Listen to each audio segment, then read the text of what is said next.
cyfnos, cyn goched a dduwch, cynffon a ddisgrifiodd,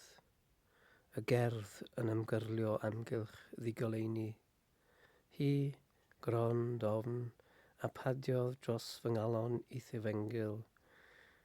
mesurau arddull, betrus, mor gwybed a'r redyn mewn ebryll, cloddion cerig a lluniodd, wifrennau, llinellodd a ddewid gwawrio. Hir drwgu yn llichedu yng nghanol trymedd, trallod noswaith wastad, y hela, trosiad, wneud ar draws adwy ystyr, ôl traed, ôl ar eira, wen ar wyn, gwyn ar wyn.